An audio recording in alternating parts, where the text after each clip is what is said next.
¿Qué me respondería usted si yo le preguntara qué tan lejos de su hogar cree que podría escuchar sobre alguna organización, culto, grupo de personas a los que se les pueda llamar tal cual, sectas? A veces creemos que este tipo de relatos son cosas que nunca van a pasar en nuestras ciudades, localidad, colonia, sí. Es un hecho que en algunas partes de ciertos países se dan lamentablemente con más frecuencia este tipo de experiencias, en otros menos. Pero a fin de cuentas, con un solo relato que te cuenten sobre esto, basta para mantenernos alertas de cualquier tipo de movimiento extraño entre nuestros conocidos. ¿O qué diría usted? Esta noche, debido a que estamos celebrando el haber llegado a más de 90,000 suscriptores, les ofrecemos este especial dedicado a estos relatos que, en verdad, mezclan lo peor de las personas con lo paranormal. Y si usted no me cree, quédese y aprovechando que estamos por aquí, permítanos acompañarlos durante cualquier actividad que estén realizando o pónganse cómodos. Vamos a desconectarnos un ratito del estrés y de la prisa del mundo exterior y mejor, preparen y acompáñenos con la bebida de su preferencia y transportémonos directo al municipio de Guadalupe, Nuevo León, México, desde donde una persona que prefiere mantenerse como anónimo por razones que pronto van a comprender, nos cuenta esto. En esta ocasión me gustaría contarles algo muy reciente. Preferiría quedarme como anónimo porque sinceramente no quisiera arriesgarme a cualquier cosa. Y es que esta experiencia es tan directa, tan obvia, si es que por alguna u otra cosa del destino la persona de la que les voy a hablar lo llegue a escuchar y fácilmente puede ir sospechando. No creo, la verdad, que tenga tiempo de escuchar siquiera la radio. Pero bueno, déjenme les cuento y entenderán. Llevo viviendo básicamente toda mi vida aquí. 25 años en los que aquí, en una colonia de Guadalupe, cerca de lo que conocemos como Tránsito de Guadalupe, pero en realidad no solo es sobre control vehicular y demás, sino que también es la dirección de policía en este sector. No les miento, caminando desde mi casa a este punto serían unos 10 minutos. Y menciono esto porque más adelante va a tener relevancia. En el tiempo que llevo viviendo aquí, la verdad es que hemos visto de todo. Delincuencia un poco menor a comparación de otros sectores, robo a mano armada, venta muy cerca de, sustancias no tan buenas. Y de hecho, no es cosa que se oculte al mundo. Casi todos los de la colonia saben muy bien dónde venden, quién, a qué hora, a cuánto, casi creo. Asimismo, hemos visto ir y venir a ciertos vecinos de la cuadra. En muchas de las casas, por no decir casi todas, la verdad, siempre han vivido familias. No son casas de renta, en venta, pero siempre hubo una excepción. Enfrente de mi casa, no exagero, está justo enfrente. Desde hace bastante tiempo hubo una casa que la familia deshabitó, no sé por qué razón, y mucho tiempo estuvo completamente sola, abandonada. Hubo temporadas donde sí, colgaban carteles donde estaba el número de los dueños para venderla. Luego lo quitaban, lo volvían a poner, pero nunca vivió nadie ahí. Hasta hace unos años, antes de la situación mundial de la salud, que nos dejó encerrados a todos por más de un año. En el 2019, a finales de hecho, llegó un señor a vivir ahí. Se notó al instante porque, 1, vive justo enfrente de mí, y 2, en mi casa, en el segundo piso, tenemos un balconcito donde siempre nos juntamos mis amigos y yo a platicar, tomar algunas bebidas y, una noche, notamos que de pronto llegó un auto muy bonito y se estacionó justo enfrente de esa casa, la que estaba completamente despintada con mucha maleza, vidrios rotos, la puerta muy apenas se sostenía. Y se bajó un hombre, de algunos 40 años a lo mucho, y como si nada entró a la casa, cerró su auto, abrió la puerta de la casa y la cerró, encendiendo las luces del interior. No sé ni en qué momento había llegado esa persona. Había traído sus cosas, restaurado la electricidad, pero ahora vivía alguien ahí, y no parecía para nada de los chicos que de vez en cuando entraban a esa propiedad pues a consumir este tipo de sustancias que les mencioné. A la vuelta de mi casa era un señor que vendía estas cosas y solo tenían que caminar una cuadra y tenían su lugar seguro para hacerlo. Antes, claro, porque ahora vivía este hombre que parecía que el dinero de plano no le faltaba, y en ese momento solo debías ver su auto para saberlo. Durante la primera noche que lo vimos, no hubo nada extraño. De hecho, solo lo vimos entrar, encender la luz de la planta inferior, luego apagarla, encender la luz del segundo piso y luego de un rato la apagó. Y así pasó el tiempo, unos pocos meses hasta que nos llegó todo este asunto de salud por el que tuvimos que estar en nuestras casas. Y ahí no solo llegó esta enfermedad, sino que no me había dado cuenta qué tan rápido tenía la mayoría de la casa que antes parecía que ya casi estaba por caerse. Sin vida al exterior, llena de maleza, gris. Ahora era completamente diferente. Estaba pintada por todos lados. Estaban construyendo un balcón grande, colocando rejas, y todo estaba restaurado en cuanto a ventanas, puertas, y a este hombre solo lo veías de vez en cuando, llegar, saludarte, buenas noches, buenos días. Entraba a su casa y ya no salía.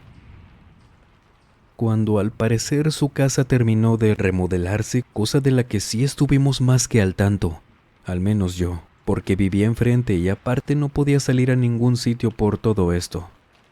Este hombre ya no solo tenía ese auto tan bonito con el que lo vimos llegar, sino una camioneta también del año. No fue nada extraño, claro, pero sí me pregunté, ¿no? Pues ¿de qué trabajará esta persona? Con mis amigos siempre bromeábamos con este hombre, no directamente con él, sino por mensaje. Me preguntaban seguido que ahora qué tenía de nuevo este vecino, que entre bromas decíamos que trabajaba para este tipo de negocios donde venden sustancias, ya saben de cuáles. Y yo no les miento, siempre me asomaba por mi ventana y veía qué tenía ahora en su casa. Y así me di cuenta, con el paso de los días, en las veces que me asomé que afuera de su casa, en ocasiones, estaban los jóvenes que veíamos de vez en cuando entrar y consumir estas cosas, como esperando que les abrieran. Cuando los veía, no solo les decía a mis amigos, sino que me quedaba viendo discretamente, claro, por una parte pequeña entre el marco de la ventana y la cortina. Y luego de unos segundos salía este hombre. Saludaba a los 2 o 3 muchachos que estuvieran afuera, no sé qué les decía y pasaban a su casa. Nosotros sí reconocíamos muy bien a estos muchachos. De vez en cuando se agregaba uno más, pero era recurrente verlos entrar a esa casa, en aquel entonces cuando estaba deshabitada. Y verlos ahora con este hombre, claro que nos hacía preguntarnos, ¿qué harían ahí? No sabíamos si los ponía a trabajar, les asignaba algún empleo por fuera, trabajaba para alguna iglesia, de esas donde a chicos que tienen vidas en la calle con este tipo de sustancias, les dan el trabajo de vender burritos y todo eso. En casa de ese hombre los veíamos durar horas. No se escuchaba nada hacia afuera, pláticas a lo mucho, o mejor dicho, voces, porque nunca se les entendía. Y cuando caía la noche es que salían estas personas. Salía el vecino a despedirlos y se iban. Nunca parecía que se llevaran nada en las manos como para suponer que era lo de vender burritos o lo que fuera. Entre el no saber qué hacían ahí tanto tiempo estas personas, avanzaron las semanas. Un mes tal vez. Y le dejé de poner tanta atención a esas visitas. Nunca pasaba nada diferente. Veía al menos más movimiento en esa casa, entonces no había de qué preocuparse. Hasta que uno de mis amigos, con los que hablábamos siempre por mensaje, nos dice a todos que teníamos que hacer una llamada grupal, o al menos con la mayoría de los que estuviéramos disponibles en ese mismo instante. Yo fui uno de los que en ese momento le dijo que sí, que yo podía hablar. A la llamada se unió él, otros 2 amigos y yo. Cuando nos conectamos no esperó nada para decirnos que su madre, ellos vivían a 2 cuadras de mi casa, le había contado que el padre de una iglesia que queda cerca de aquí Le contó a ella que uno de los chicos que iban a esa casa, ellos tendrían entre unos 23 y 27 años, llegó alarmado con el sacerdote, queriéndose confesar, pedir ayuda o al menos poder contarle a alguien que en esa casa, cuando ellos iban, se enteraron por otro de los muchachos que se metían estas cosas. Este hombre, el que vivía enfrente de mí, les ofrecía a quien quisiera alojarlos, apoyarlos con algo de comida y entrar a un tipo de programa no de rehabilitación, sino mejorar completamente su vida en todo aspecto. Claro que al escuchar esto se nos hizo tan raro a todos y rápido comenzamos a decirle que no era cierto. Por supuesto que era una broma. Pero mi amigo no se rió. Nos dijo que aún no terminaba de contarnos, ni siquiera se molestó en defender lo que contaba. Él quería terminarnos de contar. El sacerdote, todo lo que este joven le contó, no sabía a quién contarle tampoco. Lo que le había confesado no fue algo de lo que, no sé, un pecado como tomar algo que no es suyo, cargar con la culpa. Esto iba más allá. Y él le terminó por contar todo esto a la mamá de mi amigo, pidiéndole que le dijera a alguien, no para contarlo solamente porque sí, sino que, bueno, no me voy a adelantar. Decía que todas las tardes citaba a estos 3, 4 o a veces hasta 5 personas que anduvieran en malos pasos, ahí en su casa. Claro que esto no lo hacía como un llamado a toda la colonia, sino entre ellos. Cuando llegaban, platicaban entre todos, cada quien contaba la razón por la que estaban en esa vida y demás. Casi como un programa de rehabilitación, pero les recuerdo, no era así. A todos les explicaba siempre que sí, podían mejorar sus vidas, dejar todo eso atrás, tener dinero, una casa, trabajo, pero cada 2 semanas se elegiría a una sola persona de ese grupo de muchachos. Él lo elegiría. Decía que les ponía pruebas extrañas. No sabía si buscaba a la mejor persona en cuanto a honestidad, porque a veces dejaba este hombre su cartera enfrente de ellos mientras se iba, dinero en la mesa. Los sometía a abstinencia de estas sustancias de golpe. Y él se daba cuenta, porque cada 2 días les hacía pruebas para comprobar que no consumieran. O no sabían si resaltaba quien mejor se supiera aprovechar de la situación de sus otros compañeros, amigos, familia, si podía sacarles dinero a los demás robándoles, asaltando gente entre las calles, trayendo dinero, teléfonos, carteras. En serio que las pruebas eran muy confusas, decía. Durante todo ese proceso, él siempre les daba de comer, cortes muy buenos de carne, comida saludable, fina. Y pasadas esas 2 semanas, él, en una reunión cuando todos estaban más que ansiosos por la abstinencia de salir de ahí, saber quién iba a ganarse esa vida, él elegía a uno de ellos.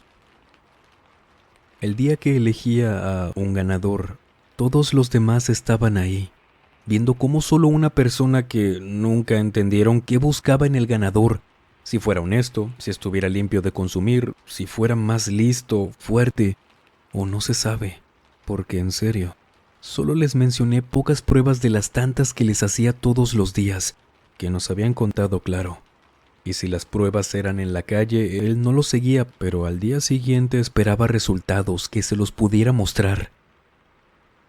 Cuando elegía a una persona, él les pedía a los demás que se fueran, que regresaran la semana entrante y el ganador, entre comillas, se quedaba en casa a platicar con este hombre. Este muchacho cuenta que pasaron unos días y él estaba en una esquina con otros de los chicos platicando en la noche. Y de repente escuchan que por uno de los callejones que conectan las cuadras de esa colonia llega corriendo alguien. Eran pasos apresurados. Y era esta persona, el muchacho que la semana anterior había elegido mi vecino como ganador. Llega corriendo con ellos más que agitado, la voz muy apenas si le salía y entre todos intentaban calmarlo, preguntándole si estaba bien, que de dónde venía y... Este chico aún tenía la ropa con la que recuerdan haberlo visto aquella última vez. Porque a partir de ese día, cuando había ganado, no habían sabido nada de él. Lo único que alcanzaron a entenderle, y esto se lo pidió al padre casi llorando que le creyera lo que el otro joven le había dicho. Se lo habían llevado a unas camionetas. Al momento de subirlo, cuando lo recogieron en casa de este hombre, le taparon la cara con una bolsa, lo amarraron y no pudo ver el camino, pero que cuando lo bajaron estaba en una hacienda, quinta, muy grande, lujosa y que sí, había gente que con solo verla entendías que tenían mucho poder, si me entiende. Lo llevaban caminando pensando que él no estaba viendo nada por un camino de pasto y piedras de adorno en el que lo escoltaban, aún amarrado, pero a través de la bolsa sí podía ver por toda la luz que había. Y él vio un altar, uno muy grande en medio del patio de esa hacienda, y reconoció todo esto porque tenían muchas velas por el suelo alumbrando en lo alto y bajo de ese altar. No parecía ser nada religioso. Mucha gente hincada, todos en silencio, y uno de los que lo llevaba de la mano le dijo, burlándose de él, que ahí iba a quedar, que igual nadie lo iba a extrañar. Lo metió a una habitación rodeada toda de espejos, ventanas. Entonces, si él intentaba algo, lo iban a ver sí o sí. Dice que no tardó nada en aprovechar que, afuera al parecer, se habían caído unas velas sobre las sábanas, tapetes o no sé qué fue lo que ahora estaba causando un incendio en el patio, que lo descuidaron y salió corriendo como pudo. Se quitó la bolsa pero aún seguía amarrado y aún así se pudo salir por una de las alcantarillas que conectaba el monte con el patio, casi afuera de esa habitación. Él era demasiado delgado por todo lo que consumía y por eso pudo salir entre los barrotes. Al salir dice que rápido comenzó a escuchar cómo movían, salían y entraban camionetas de esa hacienda. Era claro que lo estaban buscando. Y cuando corrió bajando de ese cerro, sí, estaba muy retirado de la carretera, la nacional. Se dio cuenta que aún seguía aquí, en Nuevo León. En eso que les estaba contando esto, dice que salió pero rápido un carro de la vuelta de la esquina donde estaban platicando, que al verlo, entre todos se fueron corriendo entre algunos árboles, macetas, unas casas que había por ahí a esconderse. Y todo esto porque el auto era el de ese vecino, y el que se había escapado de estas personas fue el primero en salir corriendo. Por eso los demás reaccionaron así. Mientras todos se escondieron, vieron que él, al final de un callejón, coincidió con una patrulla de policías. Era más que común que anduvieran patrullando la zona a todas horas porque les comentaba al inicio que la dirección de policía quedaba justo a unas cuadras. Entonces ya nos conocían a muchos, incluyéndolo a él. Ya sabían qué hacía, que robaba de vez en cuando y en más de una ocasión. Ya había ido a parar a esas celdas por un fin de semana, toda una semana, y por ello, cuando este vecino les gritó a los policías que este muchacho se había metido a su casa para robar, ellos lo atraparon sin pensarlo. Por más que él gritaba que se lo habían llevado por órdenes de ese señor y que le querían quitar la vida allá en el cerro. Y no, para nada le creyeron. Al contrario, se burlaban de él, diciéndole que ahora qué se había metido, mientras lo subían a la patrulla. Luego de eso, nadie de los otros muchachos salía de su escondite. Todos estaban nerviosos, esperando a que se fueran todos, claro. Y vieron cómo el vecino siguió la patrulla y, a partir de ese día, no volvieron a ver a ese muchacho, y menos al vecino. Esperé algo de tiempo para contarles esto porque de cierta manera yo no lo creía. Hasta que luego de un tiempo que nos contó mi amigo todo esto, empezaron a decir por la cuadra que a ese hombre, quien ya aparentemente no vivía ahí, no veías nunca sus autos, que alguien entrara o saliera de su casa. Lo estaban investigando ya porque él no pertenecía a esta secta directamente, sino que los de arriba, por así decirlo, le pagaban por conseguirles personas, ya saben para hacer qué. Gente a la que nadie iba a extrañar en la colonia, que todos supusieran que había hecho algo malo y que por eso nadie lo veía.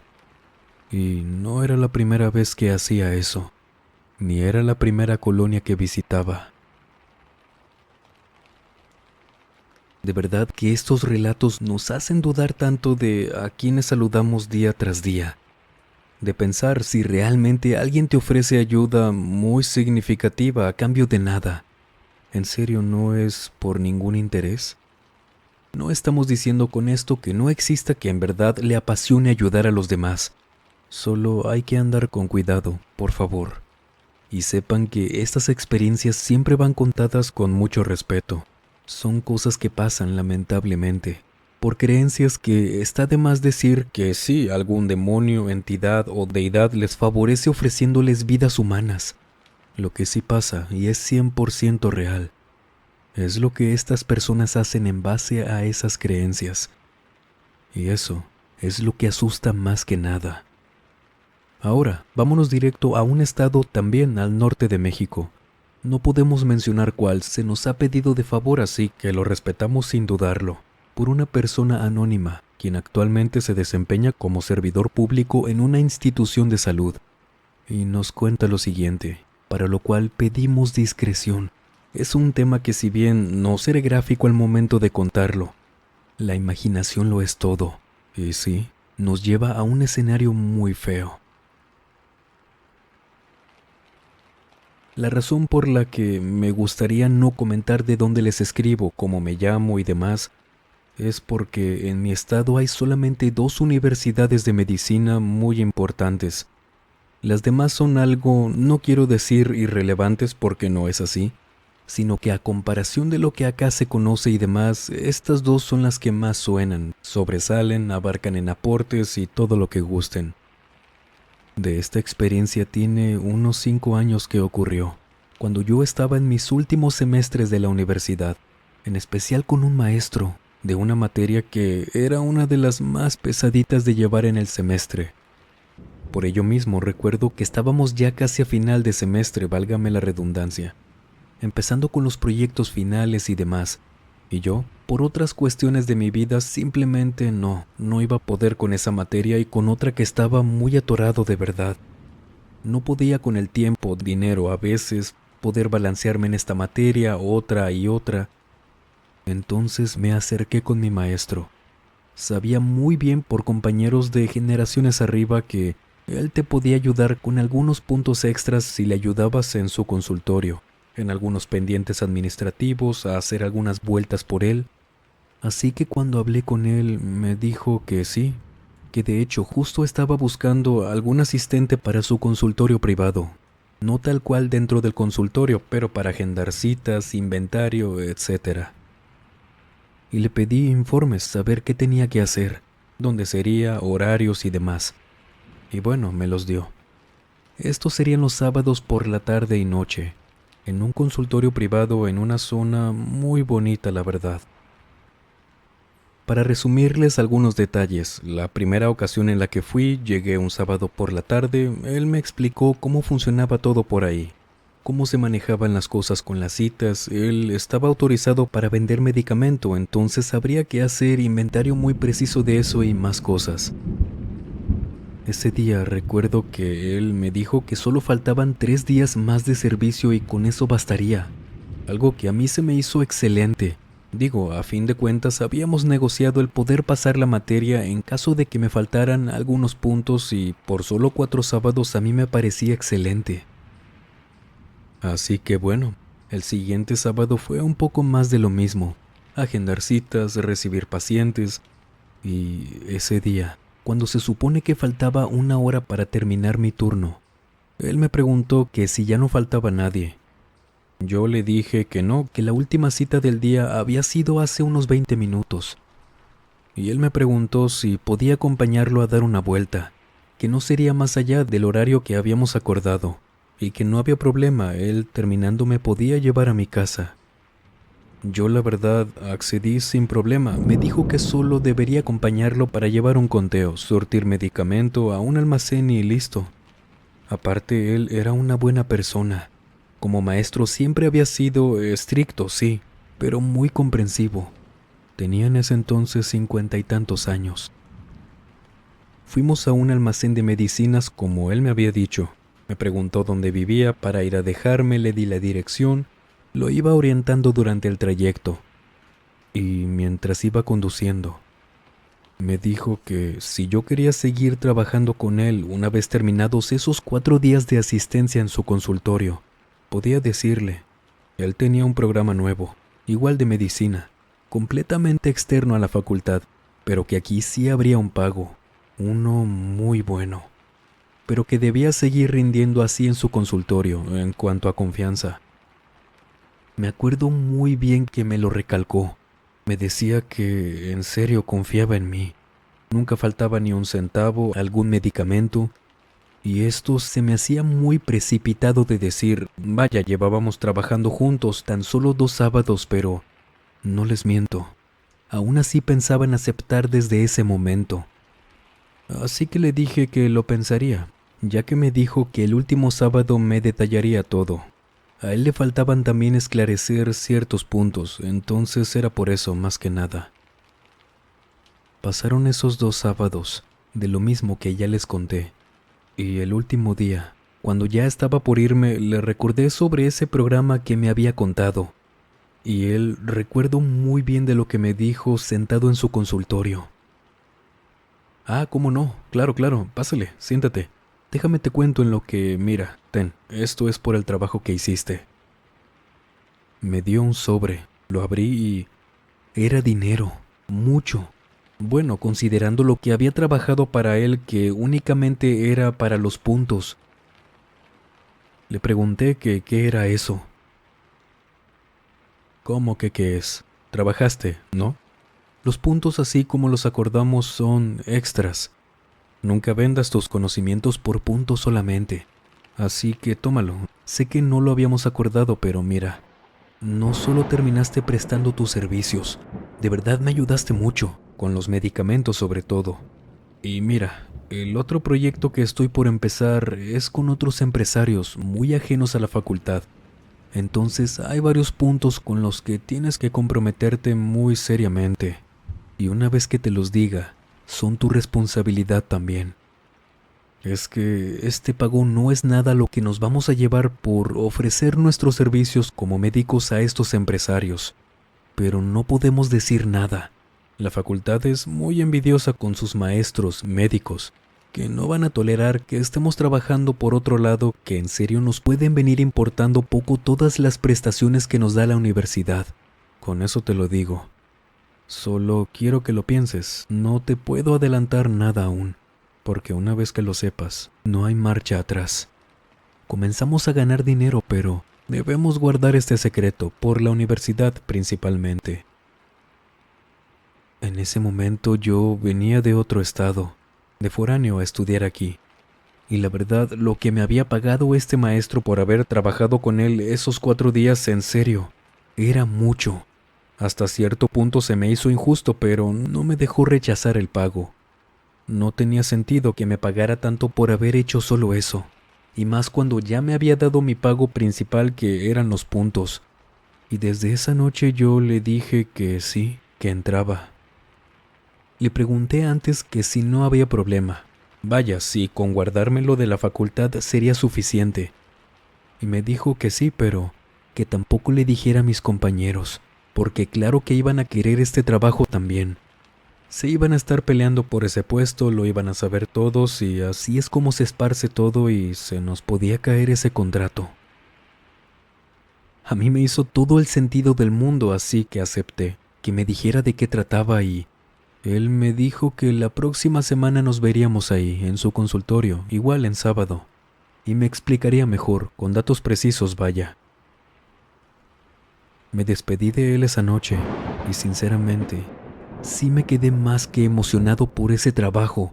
No dejaba de pensar en que comenzaría con el pie derecho una vez me graduara de la escuela, a ayudar a mi familia, y así se pasó la semana, llegando el sábado y yo a su consultorio, ya casi por la noche, que era cuando me había citado. Al llegar me recibió muy contento. Contrario a sentarnos a platicar, me dijo que ya nos íbamos, que él me explicaría todo en el camino. Salimos de su consultorio y antes de subir a su auto, me preguntó una vez más si estaba seguro de comprometerme con esto. ya un poco más serio. Yo le dije que sí. Les juro que, a este punto, yo ya estaba dudando. No entendía por qué tanto énfasis en que si aceptaba o no. Me respondió que estaba bien, que subiéramos al auto. Y así comenzamos a conducir, saliendo un poco de la ciudad.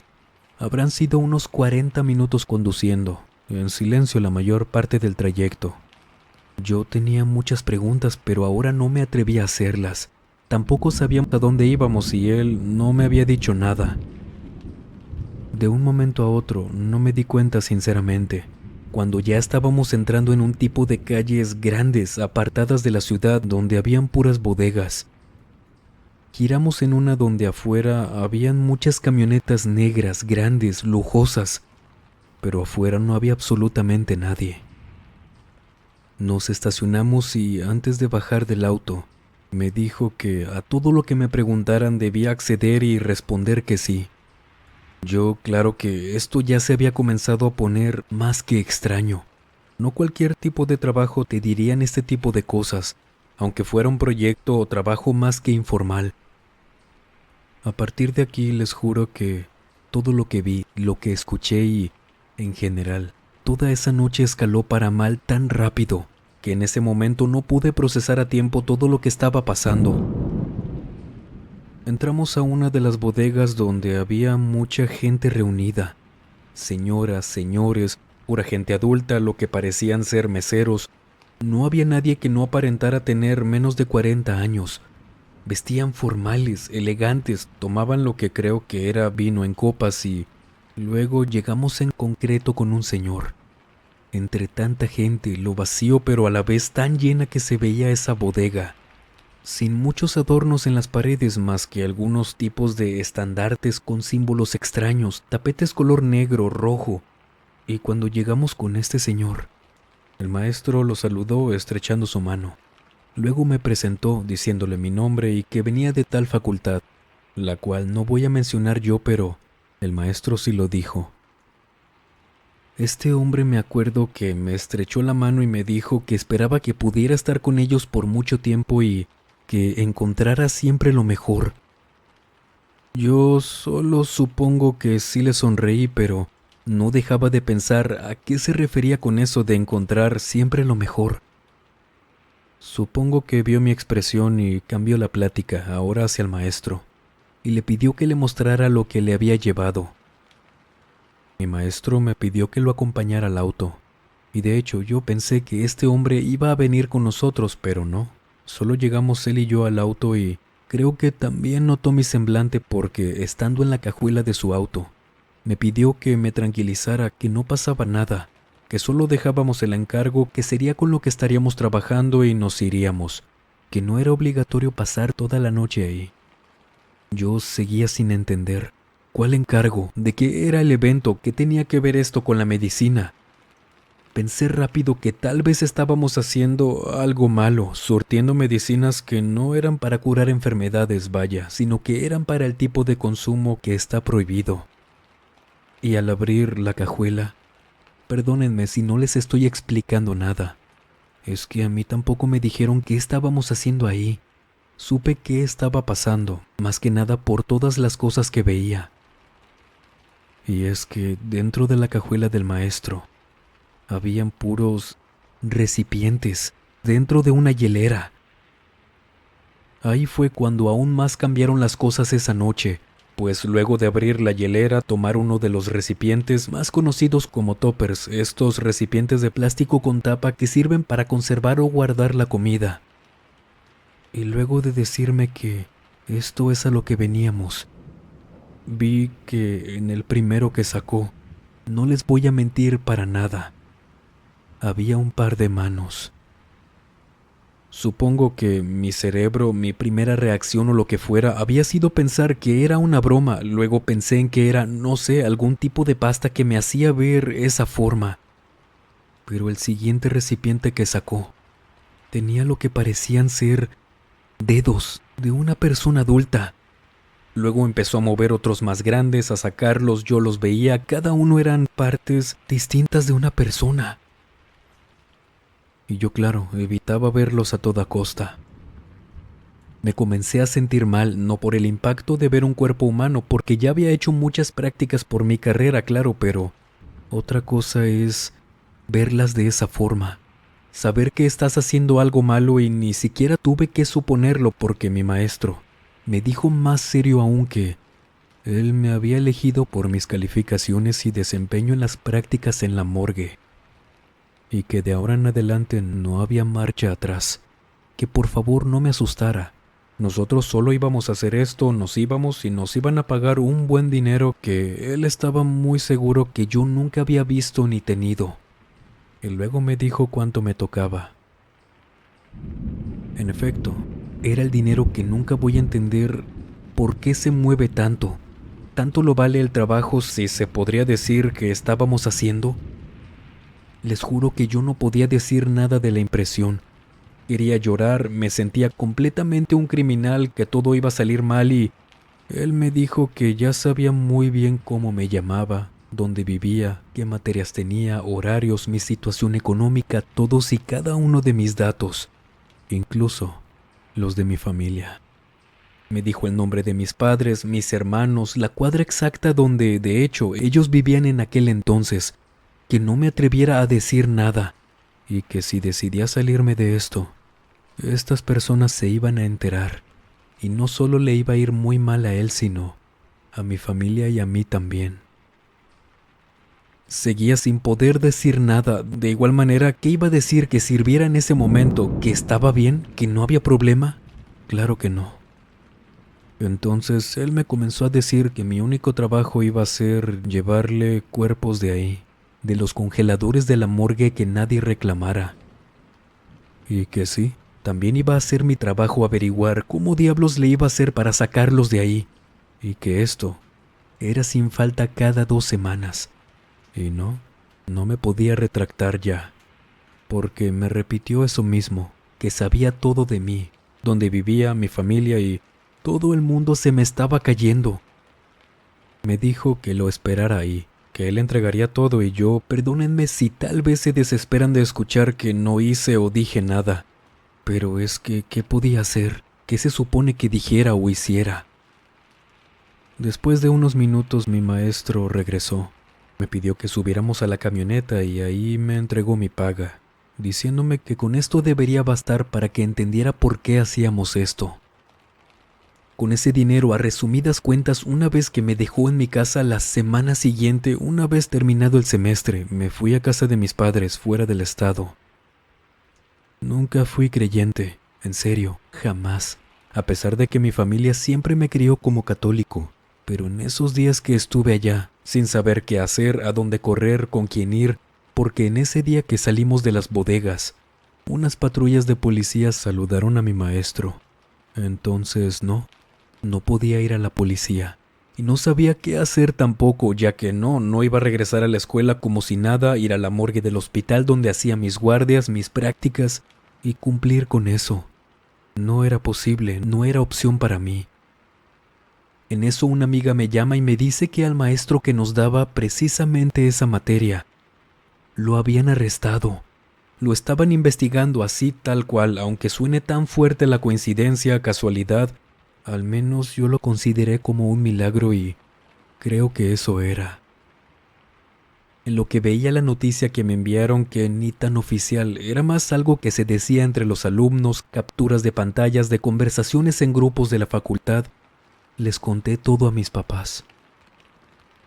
No existe aún una nota oficial, incluso a día de hoy, de todo eso, pero rápido comenzaron a decir todo lo que yo vi ahí en esa reunión. Bueno, más bien como especulaciones, porque sí, se dieron cuenta, aunque fueran cuerpos sin reclamar, que faltaban en los congeladores.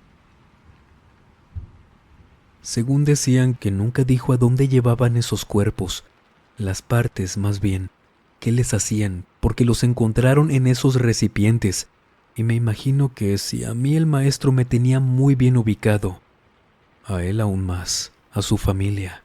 Por eso no pudo decir nada, pero lo último que escuché hace tiempo es que sí, lo seguían investigando y buscando a un culto o secta, que no sabían dónde estaba, dónde operaban, cómo, pero que comían gente, personas, en nombre de no sé quién ni para qué, pero estaba conectada con ese hospital, con ese maestro. Tal vez falten demasiadas cosas por contarles, yo sé, o todo pasó muy rápido de repente, pero es que así fueron las cosas. Doy gracias a ello, sinceramente, porque solo así creo que es como estoy contándoles esto.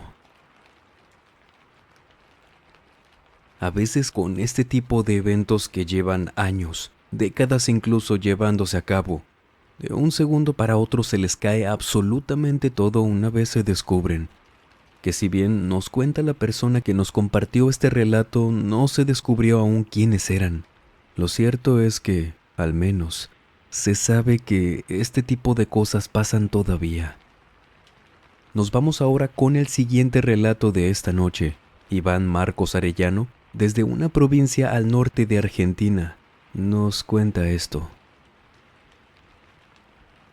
Allá por los principios de los 90, trabajé en una empresa energética de mi ciudad. Se trataba de una presa, para ser más preciso, la cual constituye el abastecimiento de electricidad a gran parte del país. Por protocolo, el lugar está bastante aislado de lo que sería cualquier zona urbana, siendo lo más cercano un pequeño pueblo ubicado a varios kilómetros de este lugar. Para poder ayudarlos a que más o menos se den una idea de cómo era la estructura, esta consiste en un dique, una estructura de hormigón, piedra, tierra y más materiales que sirven para contener el agua, construido en pleno monte, a los pies de un cerro en donde se construyó un complejo habitacional donde residían los empleados que se encargaron de la construcción. Después de eso el lugar pasó a estar deshabitado en su mayoría. Solo 2 pequeñas viviendas seguían siendo ocupadas por los que trabajábamos en ese entonces. En esos tiempos éramos unos 13 hombres apenas, entre empleados que se encargaban de la parte de la maquinaria para el buen funcionamiento de la presa y los veladores, o serenos como los conocemos acá. Yo era uno de los que trabajaba en la sala de maquinaria, cuya estructura está ubicada en las esquinas del puente, que vendría a ser el dique, el que por cierto tiene como unos 400 metros de largo aproximadamente, y por supuesto es lo que controla que el caudal del agua sea el indicado para cada proceso.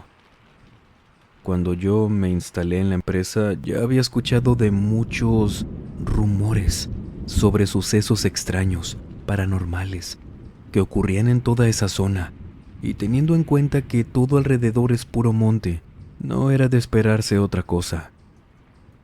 Los que alimentaban todo el mito colectivo eran los propios pescadores que, al ser el dique un espejo de agua especial para esta actividad, solían acudir al lugar con frecuencia, siendo los fines de semana los más concurridos, y claro, siempre en las noches. Precisamente de estos se encargaban los vigilantes, quienes recorrían a lo largo del puente corroborando que todo marchara en orden. Sobre todo trataban de mantenerse siempre alertas de los mismos aficionados de la pesca, quienes en más de una ocasión, influenciados por los efectos de la bebida, perdían el equilibrio cayendo al agua, uniéndose así a la triste lista de vidas perdidas en esa presa. Retomando el tema de los fenómenos paranormales que decían que ahí pasaban, por mi parte, siempre creí que las almas de los pescadores tenían mucho que ver, los que quedaban ahí, que eran ellos los que se aparecían. Como así tampoco podían faltar los cientos de testimonios de personas que juraban haber visto objetos voladores no identificados sobre esa presa. Ahora bien, teniendo en cuenta lo que les acabo de decir, tengo muchas historias para contarles sobre lo que sucede en las noches en esa presa. Pero quisiera contarles una experiencia en particular, de la cual no solo yo tuve la desgracia de ser testigo directo, sino que también, al igual que los demás compañeros que trabajábamos en ese tiempo, cargamos con traumas que hasta el día de hoy, al menos a mí, me siguen pesando. Tal vez les pueda sonar una exageración o algo extremadamente fantástico lo que les voy a contar, pero tanto yo como los que fueron mis compañeros de trabajo en ese entonces Fuimos testigos. Nadie se equivocó en lo que vio. Era una noche en la que me tocó cubrir el turno nocturno, siendo las 2 de la madrugada más o menos. Estaba dentro de la oficina checando los monitores que controlaban el funcionamiento del proceso. 2 compañeros más estaban ahí conmigo, en tanto uno de los vigilantes caminaba yendo y viniendo por el puente. Antes de la medianoche habíamos visto llegar a un grupo de pescadores. Estos eran conocidos, por cierto, ya que pertenecían al pueblo cercano del que les mencioné. A raíz de eso, era normal que los vigilantes se quedaran a platicar un rato con ellos, ya que estos se paraban en la orilla del puente y desde ahí arrojaban sus cañas de pescar. Justamente, fue eso lo que uno de mis compañeros vio y nos lo hizo saber cuando, a modo de broma, nos dijo que don Martínez, vamos a decirle así al velador que cuidaba esa noche, ya había comenzado a holgazanear charlando con los pescadores. Mi otro compañero se acercó para mirar a través de la ventana y desde ahí vio que era cierto.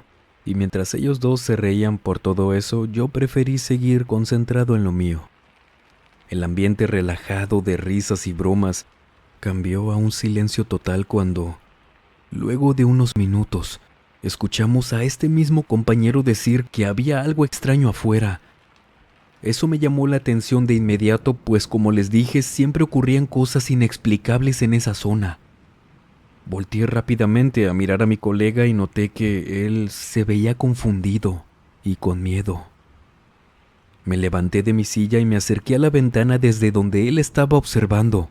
Lo mismo hizo mi otro compañero y, de esa forma, los 3 vimos exactamente lo mismo. Podíamos ver a don Martínez ya caminando solo por el medio del puente. Los 3 pescadores con los que se había quedado a platicar momentos antes seguían en el mismo lugar haciendo lo suyo. Pero lo aterrador era notar que al parecer ni el vigilante ni los hombres se daban cuenta de lo que venía caminando por el puente en dirección hacia ellos. Y era precisamente eso, lo que nos tenía con miedo. Sonará muy extraño lo que les diré, pero les juro que parecía ser una persona. Estaba vestida completamente de negro con una especie de manto.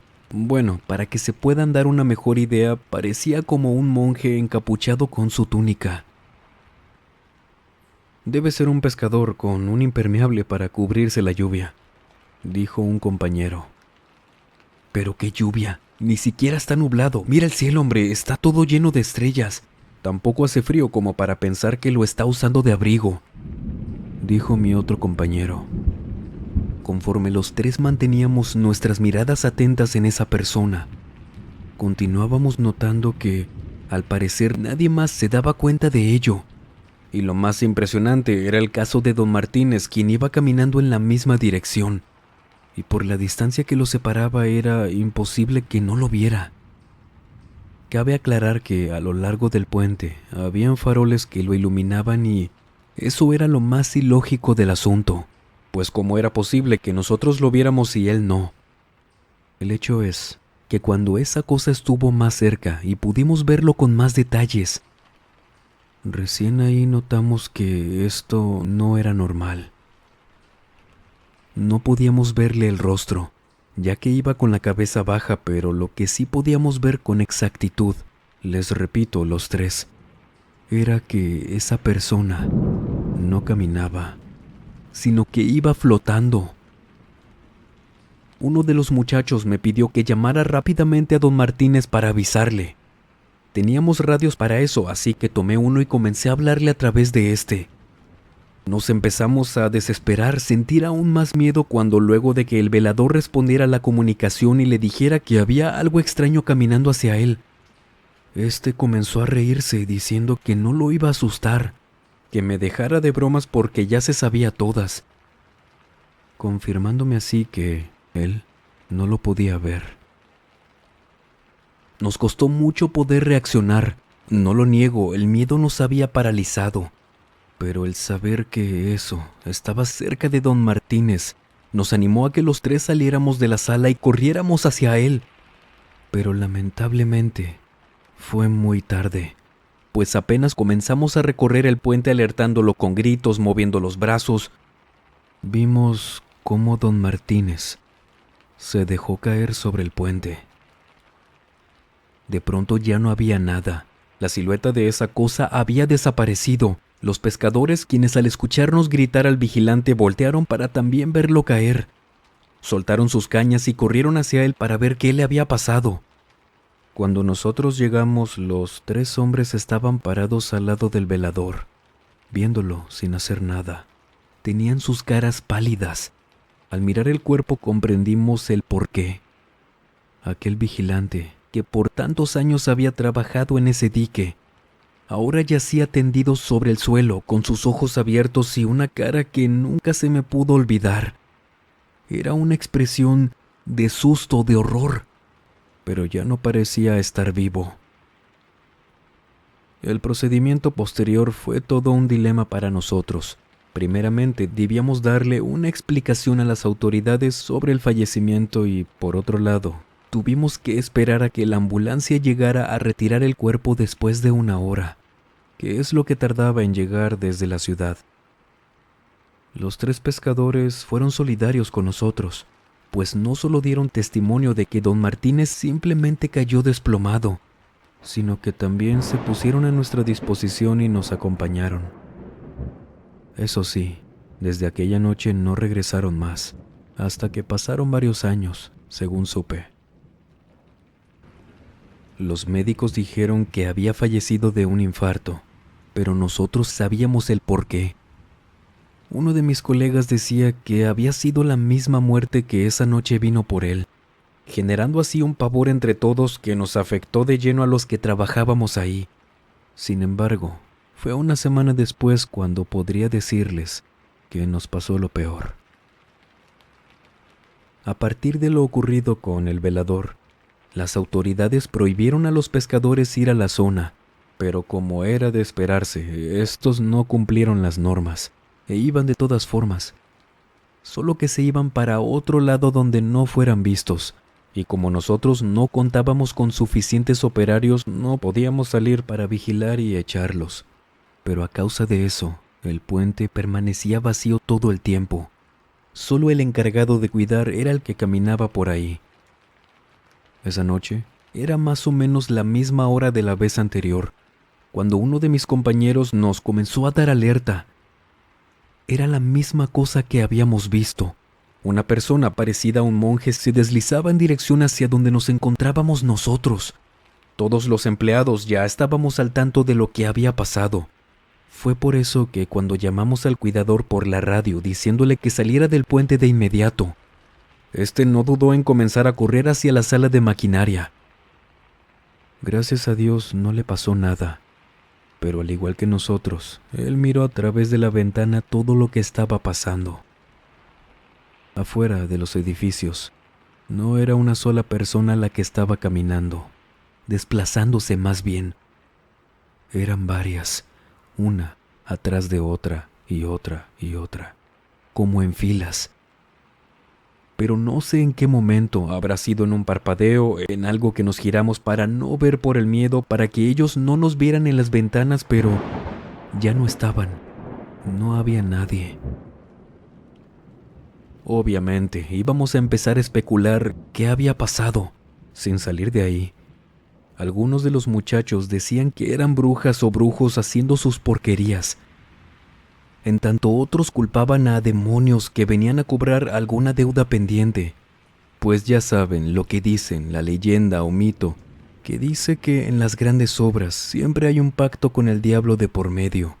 Y pensando en esto que, claro, de cierta manera yo no creía que fuera eso, me ayudó a tranquilizarme. Pero pasaron unos 2 días, y ocurrió también de madrugada. Un par de pescadores llegaron corriendo hasta la sala muertos de miedo, con los ojos casi desorbitados y sus voces entrecortadas como queriendo llorar. Nos decían que algo estaba pasando en el monte, que había un grupo de personas vestidas de negro y no sé qué más. A estas alturas y por el miedo que sentíamos, todos dormíamos en la sala, es decir, que nadie iba al complejo de casas a descansar. Así que decidimos ir a inspeccionar en un grupo de 10 personas, mientras que los otros se quedaron con los pescadores. los que ya tenían encima un ataque de pánico y bueno, esperábamos que quedarse ahí mientras les sirviera de algo. El lugar que nos indicaron estaba a varios metros a un costado del dique, es decir, por la orilla del caudal y en donde la parte de atrás había solo monte. Lo primero que vimos al acercarnos fue una fogata, pero enorme, y alrededor estaban ellos. Era la imagen tal cual nos podemos imaginar por cómo hemos visto en series, películas que nos han contado en historias, la imagen de una secta satánica. Pues incluso podíamos ver una especie de altar donde tenían recostado lo que parecía ser un animal grande, sin piel. Tenían a los lados cubetas donde recogían todo lo que estaba escurriendo de eso que estaba en el altar. No era difícil ver porque estaba muy bien iluminado por allá. Más de uno de ustedes se preguntarán por qué fuimos tan tontos de ir a ver, a pesar de todo lo que hasta esos momentos habíamos sido testigos. Y la razón es que no teníamos otra opción. Las autoridades de la empresa se negaban a asumir que algo malo estaba pasando, o más bien que algo estaban haciendo. Ellos simplemente querían que nosotros cumpliéramos con nuestro trabajo sin importar las consecuencias. Y de hecho, eso incluía que nadie más debía fallecer. Caso contrario, perderíamos cada quien nuestros trabajos.